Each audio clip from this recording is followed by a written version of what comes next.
morning, everyone. Thank you for joining me. We're now broadcasting live. I'd very much like to thank my extraordinary guests this morning. Joining me, Ivan Brewer, as your host. We have Wes Lambert, Grant Jones, and Maureen Thornett, as well as Jensen Young, as we candidly discuss where we are now and where to next in our journey through COVID-19. Today, you will learn valuable tips on how to best manage your teams, businesses, and most importantly, your personal and professional well-being. To introduce our panel, today we have Wes Lambert, who's the Chief Executive Officer at Restaurant and Catering Industry Association, and Mr. Grant Jones, Founder and Director of Hospitality Consultancy, The Chef's Garage, and former National Food Editor at News Corp. Maureen Thornett, Life Member of the AHA New South Wales and owner licensee of the Balmain institution, which is known as the Royal Oak. And our guest, mental health expert, Mr. otherwise known as Dr. Jensen Young. And myself, restaurant profitability expert ambassador. Welcome everyone. Thank you very much for joining us. Today, we will have a panel discussion about the present and future of hospitality and about mental health. I'll ask a series of questions of each panelist, then we will open the floor to questions that can be asked via chat on Zoom throughout the webinar. To finish, I'll ask the panel for the views on the future. We are being streamed live on Banksia Project's platforms, and today's discussion will be available afterwards to view. To start, a little bit about Banksia Project. The Banksia Project is a charity which focuses on the early intervention of mental health through free monthly meetings called growth rooms, facilitated by trained volunteers. The program, developed by mental health professionals, industry leaders, and other professional bodies, key professional bodies, provide peer-to-peer support and practical skills to better prepare yourself for life's challenges. Throughout the year, the Banksia Project hosts free garden rooms events, just like this one, where we invite panelists with lived experiences and/or are leaders in their respective fields to share their journey and learnings to an open forum audience. I'm here today as a result of my own 6-month search for specific mental health support for the hospitality industry. Having suffered a severe spinal cord injury and the accompanying challenges, I soon became aware that there was limited resources that I thought would be suitable to the very unique nature of hospitality. My search led me to the Banksia Project, and I'm currently training as a facilitator for their hospitality-specific growth rooms, which Dr. Jensen Young will discuss in a little more detail later on. Now, before we start, just a word of caution. Today may be confronting for some. This is an unvarnished view of the state of hospitality. I want to share the true state of where we are now, discuss our triumphs, challenges, and the future ahead, which I believe is positive. Now, to begin, I'd like to start with Wes Lambert. Wes, in advance, thank you very much for sharing your insights with us today.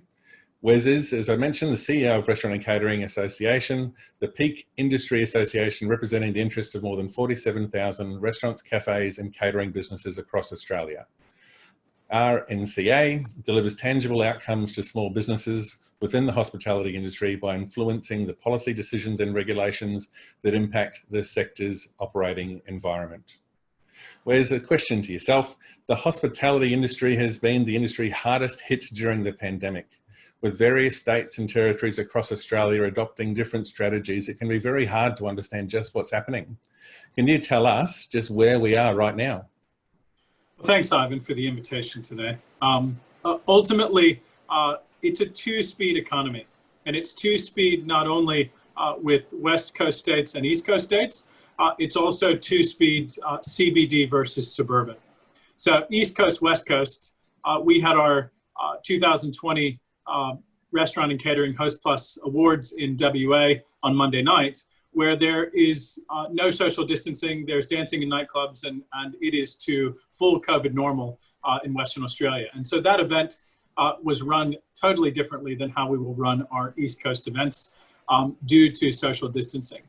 On a state-by-state basis, there are so many details, but I'll just touch on the two states that still remain under slightly restricted rules. New South Wales, which remains at 300 patrons per room in venues. And when you talk about restaurants that are at 1 per 4 square meters, that's quite prohibitive for some smaller and medium-sized restaurants. When you talk about the larger venues, it's a little better for them. However, because of the rules related to private events versus business events, private events are still capped at 150 for weddings, and birthdays and other events are still not allowed. And bookings must be 10 or less. So there are no bookings allowed of 10 or more. We do expect that the Premier will make some announcements in the coming days, as she has promised after school holidays, as we go into hopefully the 11th day of 0 cases. Then we come to Victoria, which is a bit disappointing for hospitality. It is as much two-speed as anywhere. The regions are now enjoying up to 20 people indoors and 50 people outdoors, and they actually could potentially go to the last stage or even COVID normal, given the infection rates.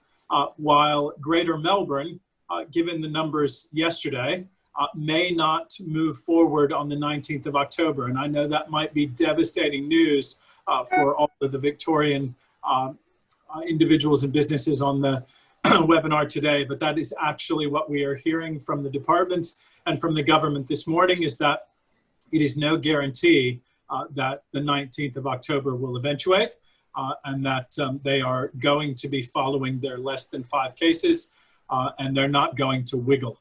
So that is hard to hear, but that is the current state of the industry as far as restrictions go. As far as revenue goes, each month since the peak of the pandemic, the accommodation and food service industry has improved month over month.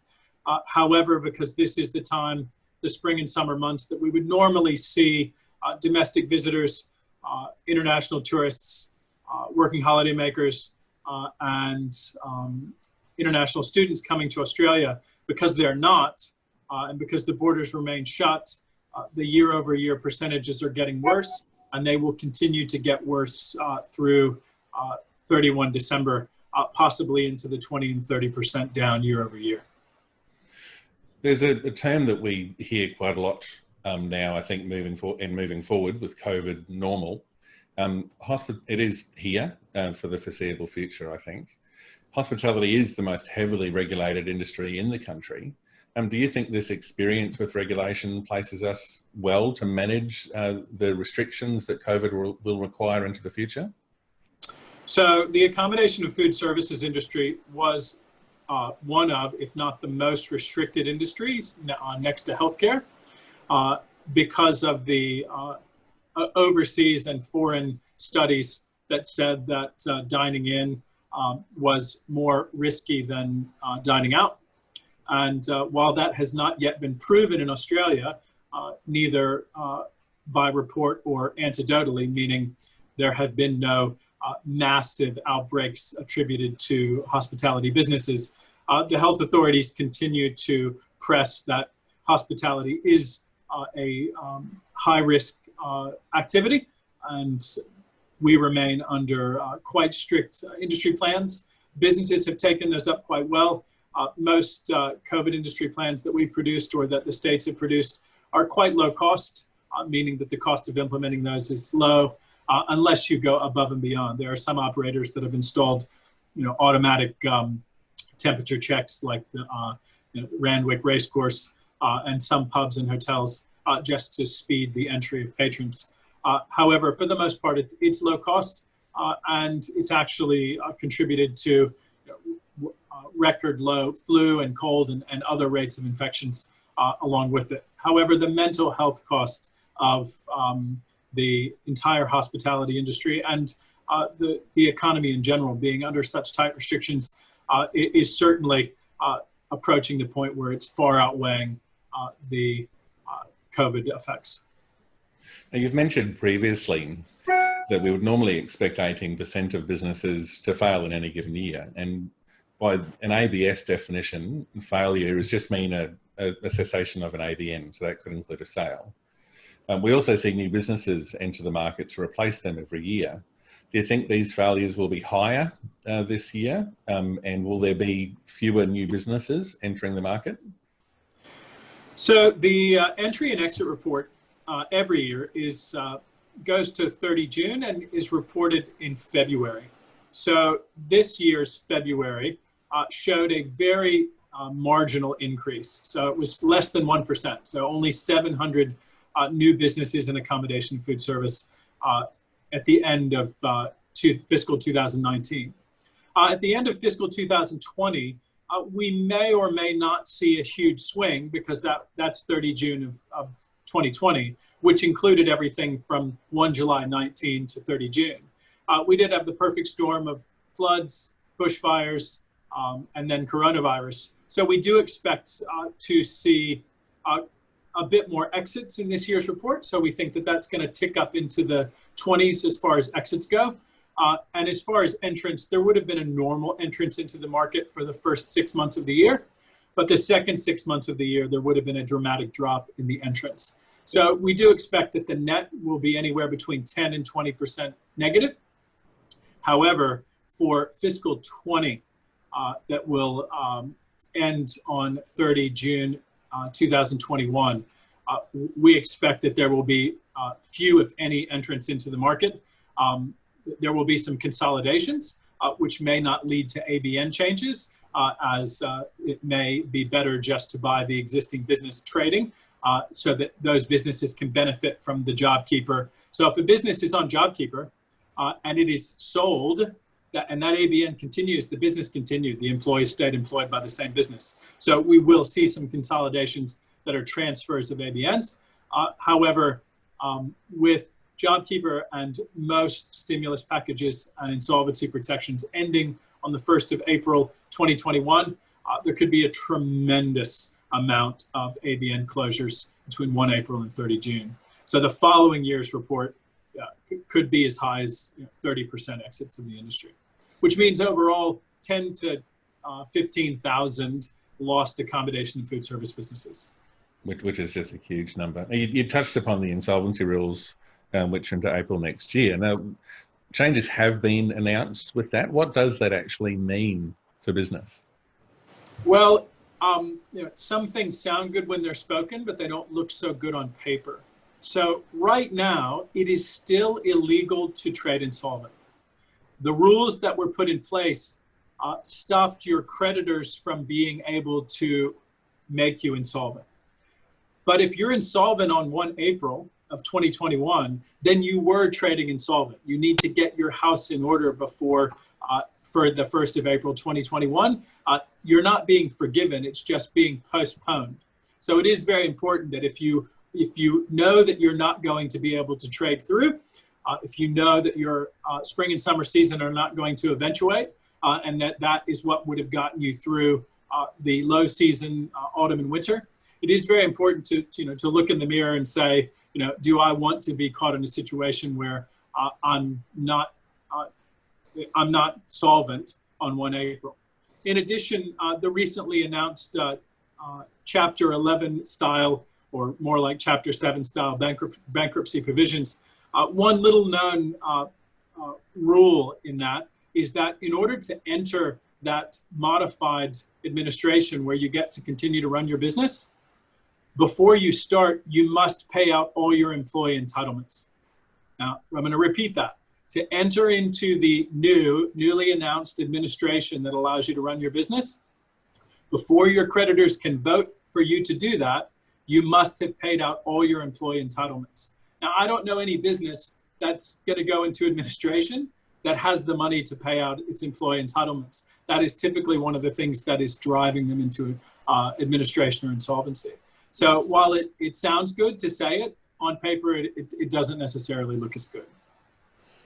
Something that stood out for me is just, and your ubiquity personally, Wes, and the proactive nature and the lobbying of the RCA, including outcomes such as delivery. They were outcomes that were not only of the food, but also of the prepared beverages and beverages, which was just an incredible outcome. Now, for people that are not members or are unfamiliar with the RCA or would like to become members, where can they go to find out more information? Well, we've just launched our new website, rca.asn.au. It is mobile friendly now, so if you go on your mobile device, it is super easy to see what you get as a member. as well as how to join. And we have all kinds of incentives going on right now for new members. And we've seen quite a growth in new members and also renewals, because we are the peak body for the restaurant industry. So as a restaurant, or as a cafe or coffee shop or event caterer, or as a small bar, if you want to have a voice to your local council, to your state government, to the federal government, we hear you, and we take every email, we take every phone call, and not only do we provide IR advice, migration advice, provide all the templates for you to apply for grants. We have a coronavirus hub. We help you deal with landlords, but we also advocate on your behalf for things that you might not even know about, like the takeaway liquor, which we are, I'll use the word fighting, but I'll say collaborating is better with each state government on continuing those into the future. Some states are open to that, some states are not. Certainly the anecdotal evidence is that bottle shops and other sellers of packaged liquor are actually up year over year. So the ability for restaurants to sell bespoke wines that are not sold in bottle shops, pre-mixed cocktails, which are not sold in bottle shops, and craft beer, which are not sold in bottle shops, doesn't compete with those other industries. So their arguments don't carry very far. In addition, pre-COVID, 8% of our industry was delivery and takeaway. Now it is 30%, and we expect it to stay that way permanently as consumers' habits have changed. Brilliant. Thank you very much, Wes. Grant.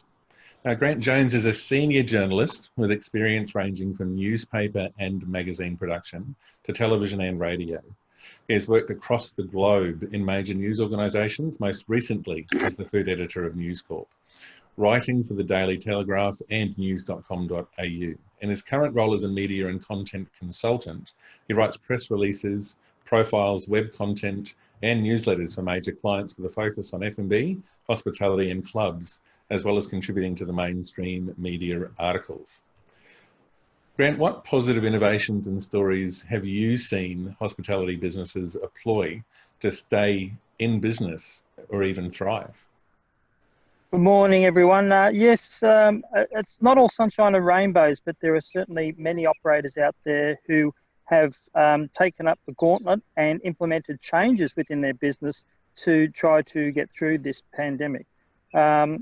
We, as a consultant, we go in and advise businesses, in a normal circumstance, but nothing's been normal about this circumstance.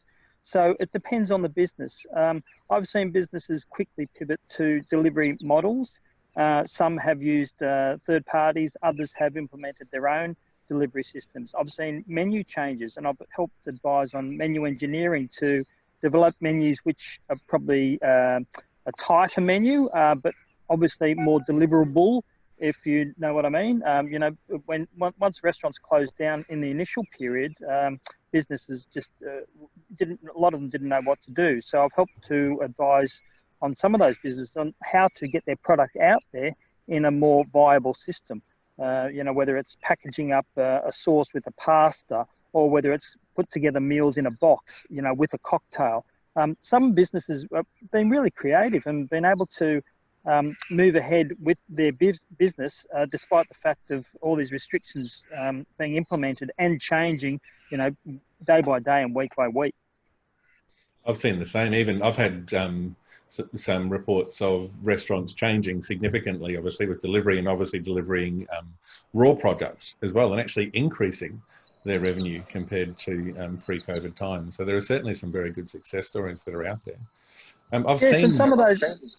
Some of those chefs are doing classes as well. So this is how we put together our famous dish. You can buy our sauce, and all you need are X, Y, and Z ingredients, and I'll host a webinar to show you how to put it all together at 6 o'clock on a Wednesday night. So that's been just a really creative exercise that some of the chefs and some of the restaurants have implemented, to give themselves some exposure, and also deliver their products to people in a different way. I've seen initiatives like Third Plate and Invisible Chips that have popped up around the globe. Could you tell me what you know about them and if you've seen any examples like that utilised in Australia. Yes, absolutely. Invisible Chips is a UK initiative to help restaurants get ahead by buying meals in advance, and also support the hospitality industry, as we know, which is the most severely affected of industries during this current pandemic. I was actually at Rosetta restaurant in Sydney the other day at the Rocks with Neil Perry, and he is packaging up thousands of meals a day for people who've actually lost their jobs in hospitality, and those people who don't have the ability to apply for job seeker or job keeper. And these include a lot of students, refugees, people who don't have permanent status in Australia. And not only have they lost their income, they've got no other way to earn an income. They may have been on visas, which have now lapsed, and because the employer isn't able to fund them anymore, therefore, and they're not able to get JobKeeper or job seeker, they have no other option. And a lot of these people are literally going hungry. So Neil Perry's initiative, it's called the Hope Foundation, which is a spin-off from his original Rockville Foundation. He's looking for a permanent home, and I'm hoping to find that for him at the moment. But he's not only supporting the industry through feeding those people who don't have jobs, he's got a lot of people working for him and volunteering with him to develop and create and package those meals, which gives people in the hospitality industry something to do. You know, they can not only go out and help others, but they can take home a couple of meals for themselves. And it also helps their mental health, because you are doing something. You're not sitting home watching and waiting for something to happen. You're actually using, you know, your initiative to get out there and do something which is beneficial to others.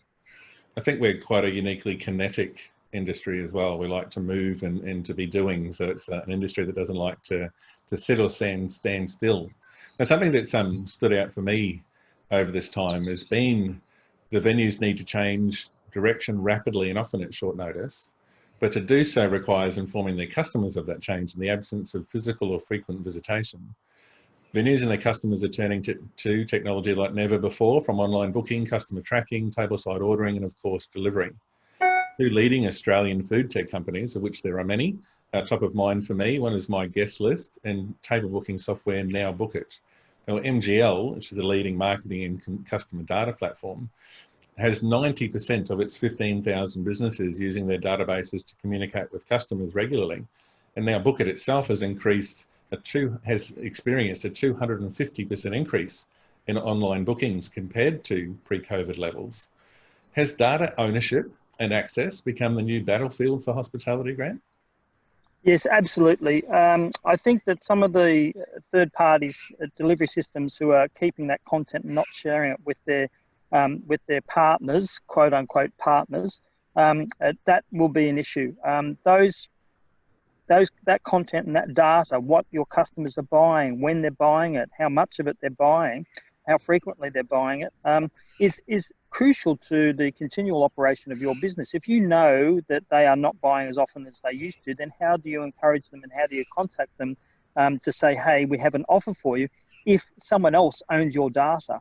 And I think it is crucial, if you are thinking as a business in connecting with a third party, you need to make sure that you have access to that data, because they are your customers. That is your business.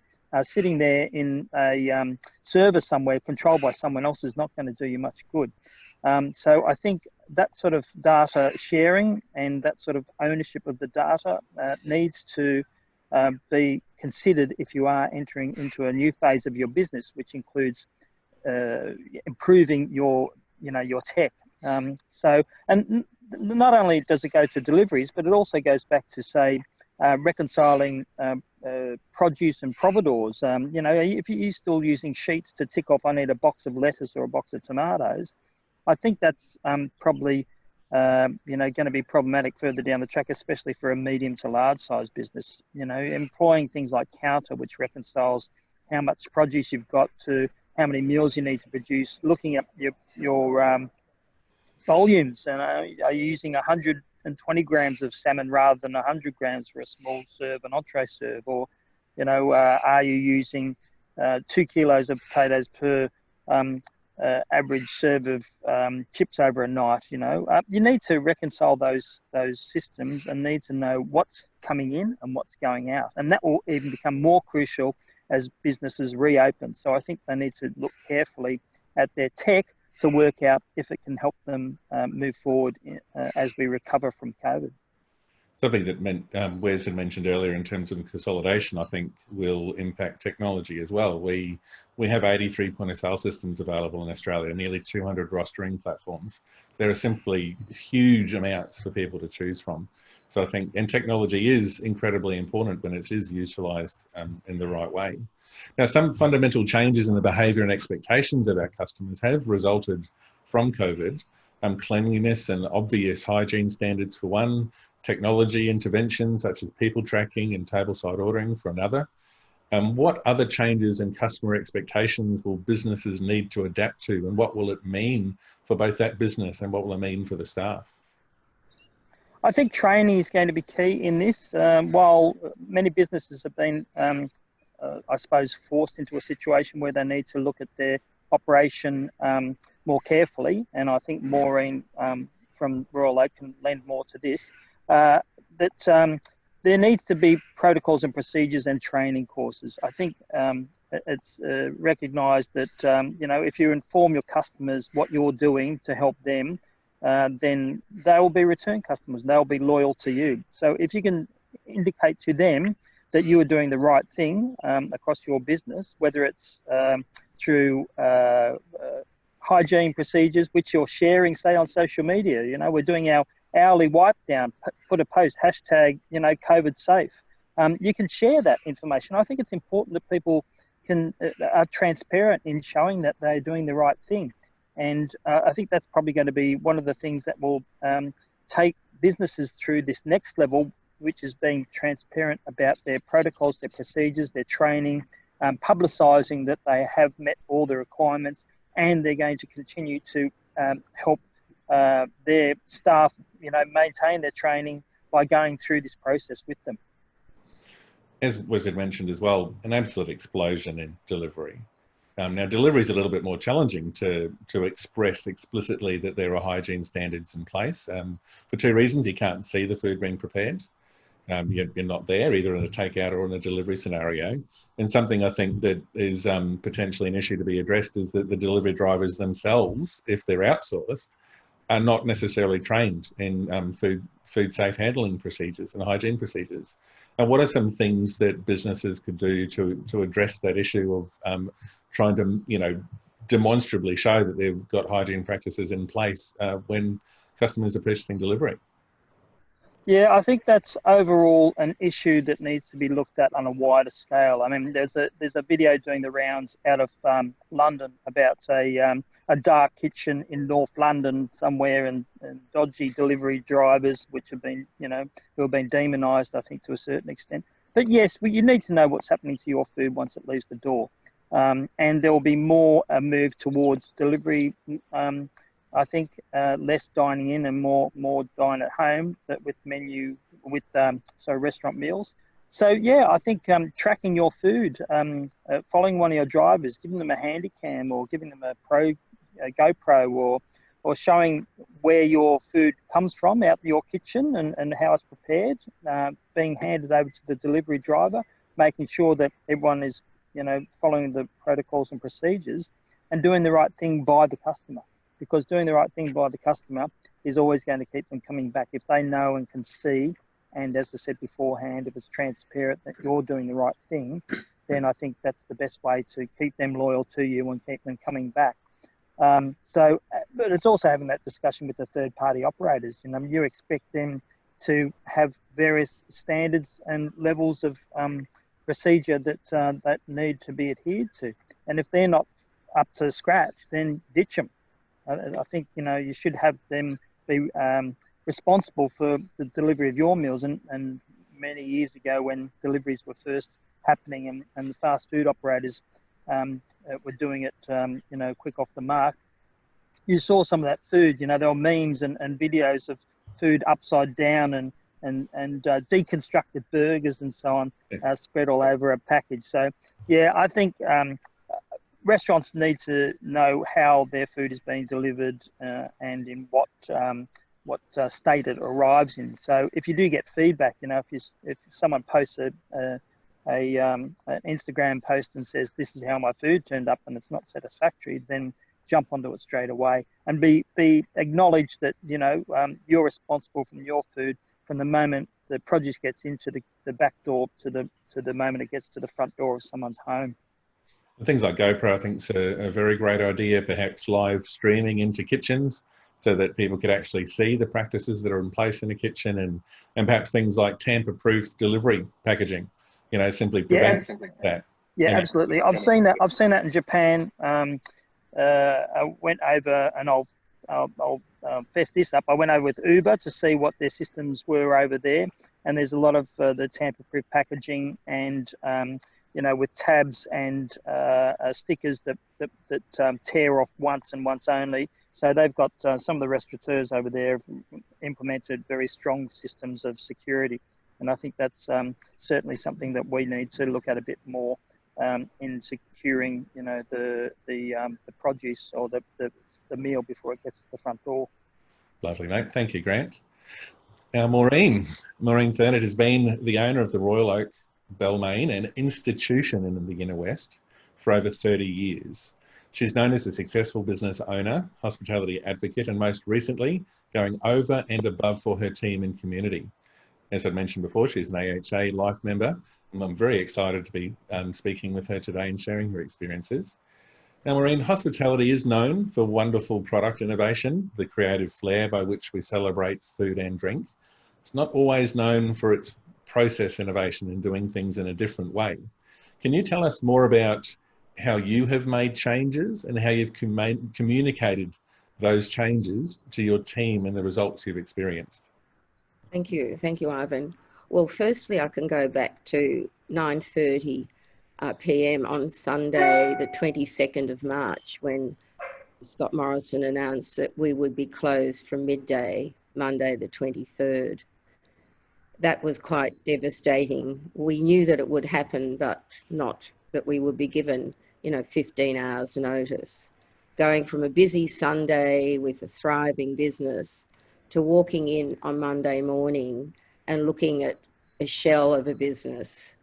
I met immediately with my key staff, my head chef, my managers. We sat down and had a strong cup of coffee. And then I said, well, we've only got one choice.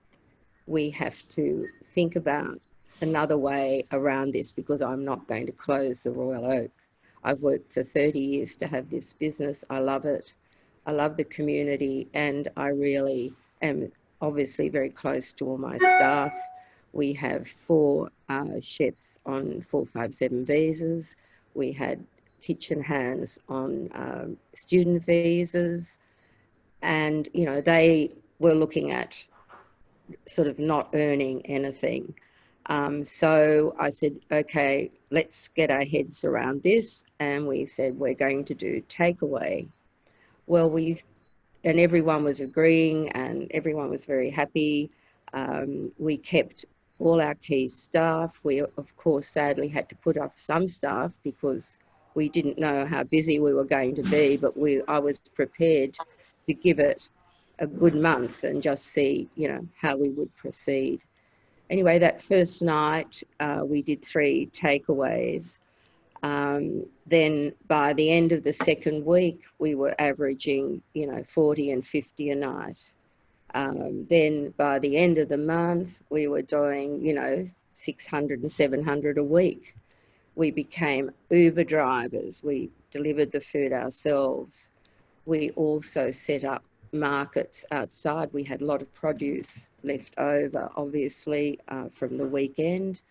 And we then had markets so that we firstly have sold all our vegetables that we had, our dry goods. And then this worked really well. So we thought, oh, well, let's keep going with this. So we consequently every week had a Wednesday market, a Friday market, a Saturday market. We also opened for breakfast, Saturdays and Sunday mornings takeaway. I might add, we've continued to do all this. It's been extra revenue, and it has helped us through some difficult times, but also during, more profitable times, added to our income, but also provided a service to our community, which has been greatly appreciated. That's just fantastic. I read recently in an article that included some information from the Royal Oak describing some of the changing customer expectations that venues are experiencing when opening. How are customers handling the limitations of diner numbers and other COVID restrictions? Have their expectations increased, or are they a little bit more forgiving? I think overall, I've found that they're forgiving, that people really appreciate the fact that if you go the extra mile, and as Grant said, and if you exhibit that you are making an effort, and visibly they can see efforts that you and your staff are making to keep your venues safe, COVID safe, your staff safe, to have a happy work environment. Obviously we've had experience with customers who, have been unhappy and not paid their bill. We've had other people, get upset because the 10 per group booking rule, they don't understand. They phone and they want, oh, well, I've got 12. Well, can I book 2 tables of 6? And I say, no, I'm sorry, I can only accept a group of 10. 2 groups of 6 are against the law. And they just don't understand that. They were also upset about having to sign in on the QR code. We don't want the government to know our name and telephone number. And I just say, look, I'm sorry, if you don't sign, you have to leave. But I think now, because it's common, people have accepted it, they know the rules, they are a lot more understanding. So we're all coming to understand the new normal. And the staff obviously are in the front line, and they know we're in a global pandemic, of course. Yes. So there's some stress for them. How have they been going? Look, to start with, when we went from being totally closed down, and as you know, a hotel is a living, breathing thing. So that was the saddest time, even though you're doing takeaway, this shell of a vibrant business is not there. And the staff worked through all of that. And then we went into being allowed 10 people at a time, and, having restricted hours of, operation in terms, well, you're only here for an hour and a half and eat and go, which, that was stressful on the staff. And then the landslide, when we reopened to bigger numbers, that was extremely stressful, because you've got people who are desperate to go out. It was just unbelievable. It was like they'd been locked in a concentration camp, and they just swarmed the venue. So we were lucky in that sense. But we then had to guide our customers through the regulations of, you're only allowed to have 2 hours, and then you've got to go. And the stress because the kitchen couldn't get the food out fast enough, and the poor staff. But what I've always felt with your staff, it's good, that you have to have good communication. We had a bit, once we reopened, I shouldn't say this, but we did have a bit of a get together. On a Monday night, we closed the venue, and to thank everyone for all the effort that they made through the hardest times in this venue. And, they were so appreciative, and they were all, one and all, thanked me for them keeping their jobs, because even, we got a small percentage of our staff on JobKeeper, but, obviously I topped their wages up if they were earning more. They all kept their jobs, and they were all very grateful. So that, I think, and subsequently, I make sure everyone has their 2 days off, that, they communicate, and we try and, have a conversation, my managers and myself, with all our staff, to make sure that they're travelling well. I think it's an incredible outcome. And the Royal Oak's not just a hotel. I mean, it's a Balmain institution. The changes that you must have seen in Balmain in the time that you've been there, And you are the very well-known face of that. You're a celebrity in your own right in your local community. Oh, thank you. I've always found hospitality to be a theatre for me. I think hospitality people, we're performers. We enjoy being the stars of our show and curating experiences for our customers. You mentioned that first couple of weeks where basically there's a vibrant beast, this living, breathing thing of a business just changed completely to, you know, the almost silent, you know, the silent screaming from delivery. How were you with that? How was it like when that spotlight went out? Well, I mean, I felt like I was living in a warehouse because we had so many, in our restaurant was full of takeaway containers, boxes of the food that we were preparing.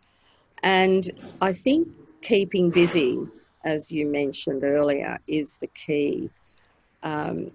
We were so busy. I mean, I'd lie awake at night trying to think of other ways. Oh, we had an ice cream cart, for instance. So we were selling I'd try and think of other things that we could do so that, to, I guess, keep our customers happy.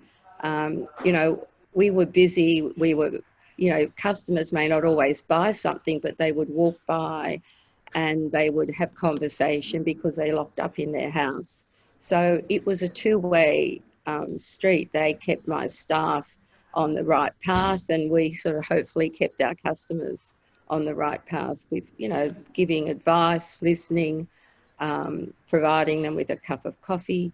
They were very challenging times, but from my perspective, I'm very fortunate. I'm a positive person, but I did have, when we first reopened for the larger numbers, I did find that incredibly challenging because I was so worried about how we were going to manage it and how we were going to handle the COVID-19 safety plan and also the sanitising and the staff doing the right thing, that I was really stressed. And one of my managers said to me, Maureen, just calm down. Will you? You're making us all stressed. If you're stressed, then we're all stressed.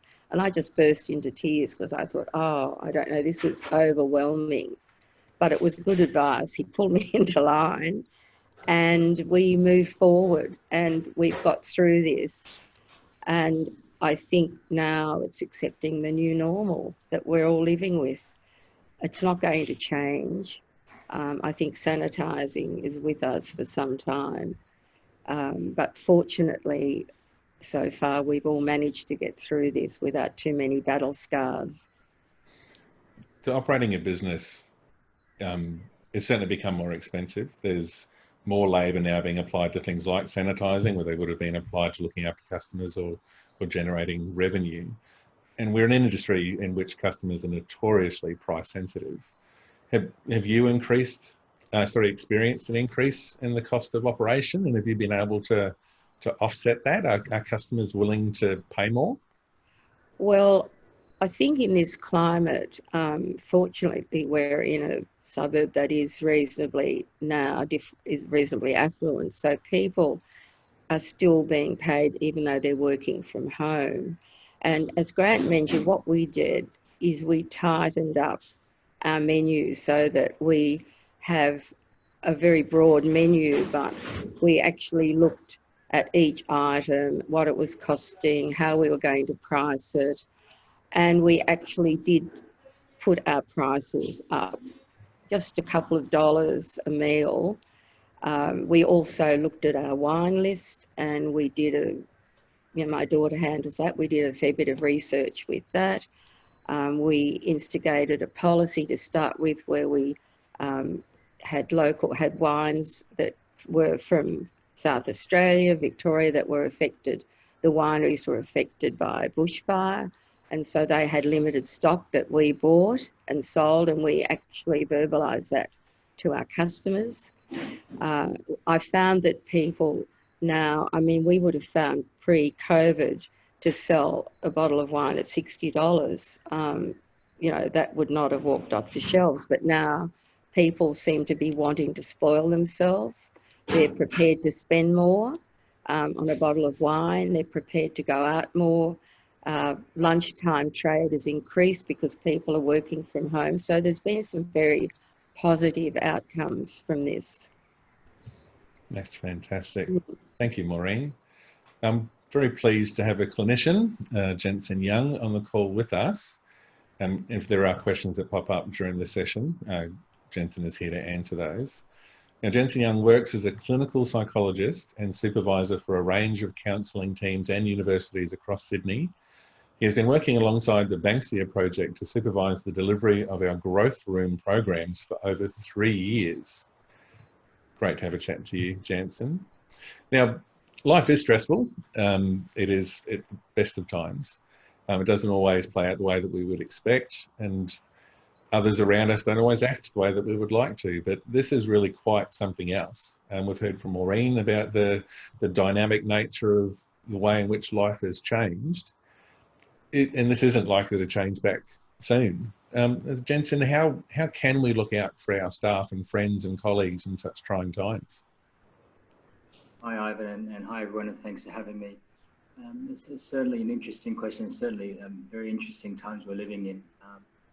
Just from the stories of my field in the counselling rooms, these are very, very trying times. So many clients, many people are just experiencing an added level of stress intensity, if you like. So stress clients have sort of gone now to moderate clients have gone to severe, and severe clients have gone to extremely severe. So we're certainly seeing what you in the hospitality field are seeing in our counselling rooms.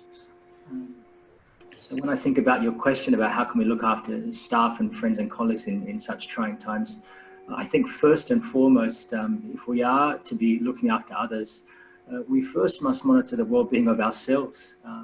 As we all know, you can't give oxygen to others if you yourself are unable to breathe. So I guess the answer to these questions are as much for ourselves as they are for our colleagues, which are looking out for people. Do you notice your friends, your colleagues having any apathy or a lack of energy, difficult making decisions, or difficulty sort of having drive or motivation in their day, keeping track of things, feeling on edge, feeling more irritable, feeling more emotional, having trouble getting to sleep or sleeping more, and changing eating habits, increase in alcohol, drugs, sort of usual suspects you'd see for people who are experiencing more stress. And so, of course, yeah, so you go. You touched on a really important point there. That in hospitality is a very intimate industry, as Maureen had described, with a very close relationship with their staff. We have close relationships with, teams, colleagues, and customers, and you give so much. Working in hospitality, you can end a shift and just feel like you're wrung out. You've given so much energy to other people. I'd like to first just ask you, Jensen, then I'll go around the panel and to speak to each of our guests and their experience. But what should people do to look after themselves? How do they make sure that they're breathing first? Yes, so and I'll answer this question sort of specifically for the leaders of the hospitality and the restaurants too, because if you think about people like Maureen, not only are they the leaders of their businesses and their ships, they're also at times role models and carers and even healers at times for their staff. So in a sense, leaders, they need to be very sophisticated in how they look after themselves. Essentially, the recipe for a leader's self-care is very simple, but it's certainly not easy. The recipe, in my humble opinion, is to do the opposite of what you see as the occupational hazards of what your job is. So, for example, if you're a leader in a restaurant or the hospitality industry, it might mean that you're constantly at a high level of adrenaline, or you're constantly multitasking, you're constantly thinking of several things at the same time. So the opposite of this is to find activities that bring down your adrenaline, that have you focus on just one thing at a time. It might be another hazard that your day is full of interpersonal interaction, which you might find sort of stressful or tiring. So the antidote or the opposite to that might be to completely disengage from people and find peace and silence and solace somewhere else. So you can see how the recipe in that sense is very, very simple, but it's very possible that it's very difficult to achieve for time poor leaders like restaurant owners. But I can't stress how important it is for leaders to take their self-care very seriously. Just like Maureen has said, the more you demonstrate a calm presence to your staff, the more the staff see that the captain of the ship is calm and cool and collected. And that way you can expect a calm crew, even in the midst of a storm like COVID. Oh, that's fantastic advice. Now, Maureen, I'd actually like to talk to you about this specifically. You've had a huge amount of stress. You've mentioned staying up at night, trying to come up with solutions. Have you had a team around you? Has it just been something you've been able to navigate yourself? How have you been through this, and how have you been able to stay positive and to keep moving forward? I have a really good team around me, and I don't know whether this is a correct approach, but I sort of give myself a lot of talkings to. I don't know whether that's my Catholic upbringing, but anyway, I do a lot of self-analysis. I'll talk it through to myself. But what I just did last week was a game changer for me. I had 5 days at a retreat, and I've never done that before. I did yoga every morning. I've never done yoga. You were allowed to have a glass of wine at night. That I wouldn't have gone there if that wasn't available. But I had lots of, massage, treatments, and it was a wonderful. Now I have made, and this has taken me many years to do this, because I would always, as all of us, would go away on holidays. That's been my relaxation. I'll go away overseas or 3 weeks holiday and switch off completely. But what I did last week, I've, discovered late in life, I really would recommend that, even if it's 2 days or 3 days, to just switch off, to spoil yourself, nurture yourself. Because I think self-nurturing is really important to keep, that energy and focus. That's fantastic advice. Yeah. Now, Wes, you've been everywhere. You've been ubiquitous during this crisis, which is no longer a sprint, is it? It's turning into a bit of a marathon. You must have come face to face with highly stressed business owners, hoping and expecting the world from you as well. How have you been able to look after yourself? Well, Ivan, this is a little known fact, but I was a medic in the Army way back in the day. And I was put in very high stress situations in the Balkans, both as a UN peacekeeper and also as a combat medic. And so I make sure that I sleep 8 hours every night, which is, the most important thing in my life to maintaining my physical health. I have certainly taken the COVID crisis as a time to get healthier. I've lost 18 kilos through diet and exercise, as well as ensuring that at least 1 day a week I take to myself, and that's normally Saturdays, where I enjoy the things that I enjoy. We are still in a crisis. We are in a war against COVID. It's easy to become complacent, but we forget that even though in Australia we're statistically zero. So what that means is if you take the total number of cases and you divide that by the population, it is less than 1. So it is a point something number. So statistically 0 cases in Australia. There are many countries, most countries around the world have tens, hundreds, thousands, tens of thousands of cases per day. And so when you take that into perspective, what a great job that we're doing in Australia. Agree with or disagree with political decisions or departments' decisions, that's here nor there. But as far as a country, we are definitely leaps and bounds ahead of the rest of the world. And we certainly have the infrastructure and the budget that was announced last night and the COVID safe guidelines that are going to keep the country hopefully at statistically zero forever.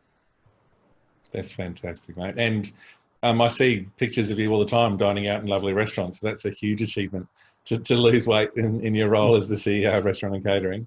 Now, Grant, like many businesses that support hospitality, yours is a business whose fortunes are tied to theirs. The dramatic slump in the industry revenues put enormous pressure on a number of businesses. How have you been through the crisis, and how have you been able to look after your own well-being? Serendipity in the way of being able to look after my business was one thing. I had looked after a lot of major clubs and I've done a few restaurants, helping them promote their business. And then fortuitously, at the end of last year, 2019, I was able to secure a major developer project, and that kept me going through to the end of the financial year, while I was also focusing on other smaller projects. So I was able to offset COVID to a certain extent by working with the major client, but also helping those other clients that through their process of COVID and delaying payments and telling them that, you know, I could work with them, but obviously don't be stressed about paying out more money when you're scrambling to try to keep your business alive. The last thing you want is a consultant to come in and take out money and you can't see the end result of that. So I was able to help them re-engineer their menu, as Maureen mentioned beforehand, much as she did. Smaller operators to get delivery menus up to scratch, and also value adds, you know, could they add drinks and so on and so forth. But then by the end of June, my major corporates had no marketing budget left, and they said, you know, we're going to have to wait. And I said, fine. So that dropped off a cliff pretty much. But I've still been able to work on other projects, you know, being able to use my contacts to do pro bono work, to link up various people with, say, Neil Perry's Hope Foundation, hopefully finding him a home for his new permanent kitchen. I've been looking at other projects as well, doing web rebuilds and so on, because often people sit on those projects, they've got the budget for it, but they say we're too busy to rebuild our web content, we're too busy to redo our bios, we're too busy to rebrand, and that's what I can come in and do now and offset, you know, if they don't have the funding right now, then get a program payment in place. So post-COVID, when they're back on track, we've got a solid agreement and a solid understanding that, yes, we understand that you're doing it tough at the moment, but I can help you get through if you've got projects to do, and then pay me further down the track. Because much like everyone else on this webinar, you know, we live and breathe this industry, and I don't want it to be so badly affected that I have to leave it. I'm happy to throw in my, 2 cents worth to be able to keep it alive and to keep it thriving. And I see light at the end of a very long tunnel, and I see businesses ready to make the next move. I can see businesses renovating, ready for the next wave of patrons that are ready to come through. So yeah, I mean, there's a lot of positives at the moment, and I'm just helping a few of my clients get through that, and happy to help others to do that, to see them through the next stage. That's fantastic, Grant. Now, just quickly pause for a moment. I'd just like to ask anyone that has any questions that's listening and watching today to submit those, please. We have the Q&A as part of the webinar, so pop those in. In the meantime, Jensen, if I can come back to you, we just want to talk a bit about the Banksia Project's growth rooms, how they help, and could you explain a little bit about what they are and share some of the feedback that you've received from participants? Yeah, absolutely. So the Banksia Project, it's focused on mental wellness and early intervention in mental health to encourage essentially prevention and recovery. So the programs, the growth rooms, they're peer-to-peer and they're community-led support in a safe and a supportive environment. It doesn't aim to address mental illness directly. Rather, the growth rooms, they enable people to be, happier and healthier every day, able to deal with life's challenges, become more socially connected through these groups, lead life with a purpose. And we do this, of course, safely and effectively with a view, again, to enable prevention and recovery from mental health issues. Growth rooms are free to attend, so people meet for a couple of hours a month to share and learn practical tips from a trained volunteer facilitator. And after a few months of attendance, they often triple their health outcomes, which is just fantastic to hear. The data we've got so far says that on average, after 3 sessions, participants report feeling 40% more connected, 25% happier, and 30% more resilient, which is just music to my ears. So of course, we want to help support industry sectors, especially hospitality, with dedicated growth rooms to help them through these very challenging times. Something that's really stood out for me with the growth rooms with Banksia project is that it's like for like. It's people that are with a hospitality growth room. It would be people working in the hospitality industry.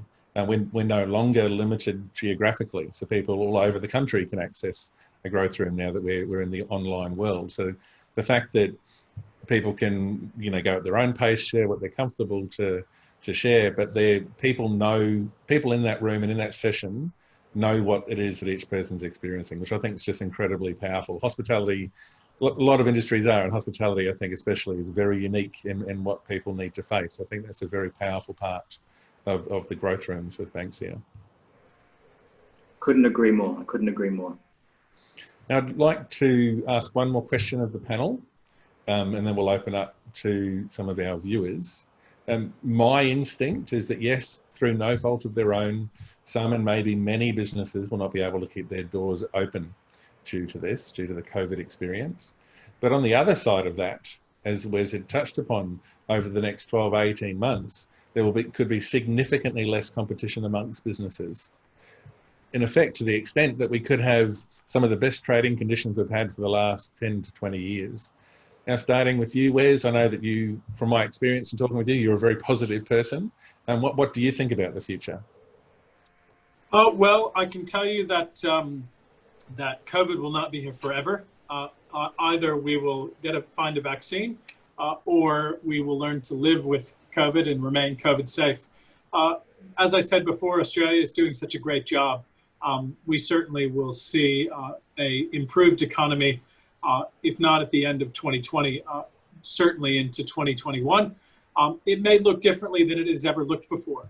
We may be looking to our own citizens and to the government for 2021 for recovery, as we continue to dine out and we continue to visit the iconic locations that we enjoy. We probably won't see as many tourists and visitors and students in 2021, but we will see a return to skills. We will see a return to spending locally, which we may not have seen for a long time. So ultimately, we do expect that there will be a return to some normalcy. Look, not every business is going to make it. That's just a fact. There will be lots of consolidations. That's also a fact. It's happening already. But if we embrace that, the businesses that remain will be stronger, and certainly the negative net migration will mean that the remaining businesses will certainly see robust employment. That's a positive position to be in. Fantastic. And Grant, yourself, what's your perspective on the future?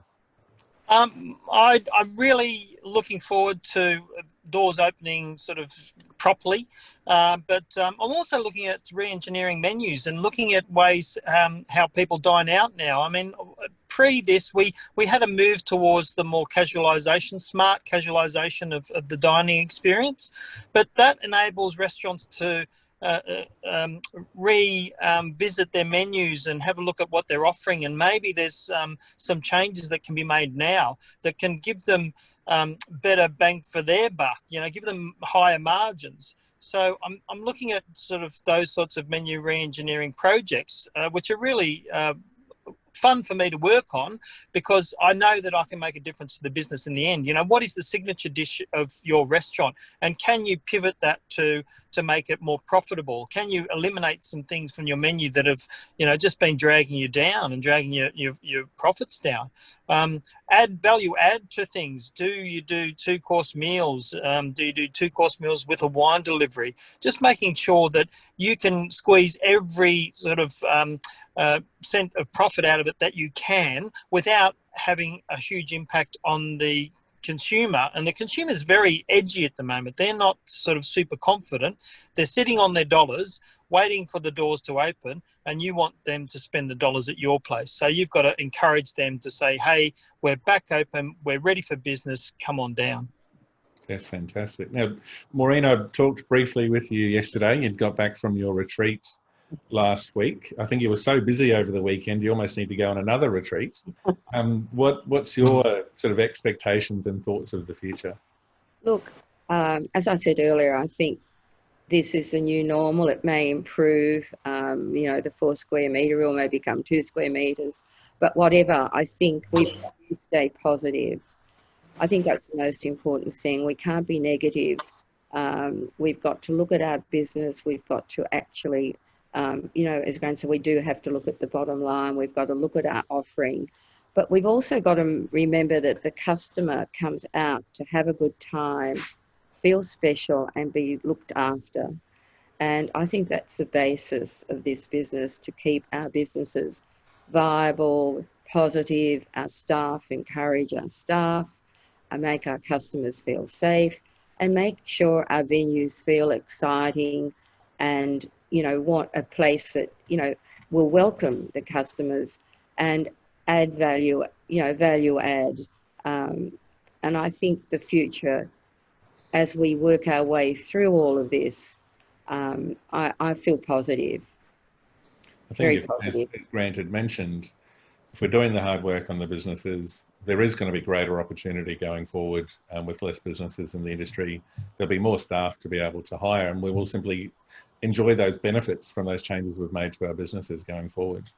Now, we are unfortunately starting to run out of time. This is something I could talk about for all day, but I know everybody is busy. So I wanted to say that I personally am very hopeful. For me, hospitality is the most resilient industry on the planet. The industry, as we know it today, was born amidst the fires of the French Revolution and has overcome every challenge thrown its way since, from world wars to pandemics. And seeking solace in food premises is a fundamental human condition. So many of our most significant moments are celebrated with hospitality. It's simply part of who we are. The very word restaurant itself comes from the Latin restore, with restaurants earning their name because of the restorative soup they would sell to the sick and weary, which I think is a bit ironic in our current times. Now, just would like to absolutely offer a heartfelt thank you to our guests, Wes Lambert, Grant Jones, Maureen Thornett and Jensen Young, and a very big thank you to the Banksia Project, their tireless efforts of Alana Sedale and Jack Jones and James Yunan. You've brought this all together for a frank and open chat about hospitality and challenges of mental health, and you've worked tirelessly to do so. Today's webinar will be available to view on the Banksia Project website. Please share with your friends and colleagues. If you are experiencing any mental health challenges of your own, please feel free to contact the Banksia Project directly at info@thebanksiaproject.org.au. Thank you very much, one and all. It's been an absolute pleasure, and I think there's a great deal of value that's been delivered today. Thank you very much. Bon appetit. Thank you. Thank you. All the best. Thank you. Thank you.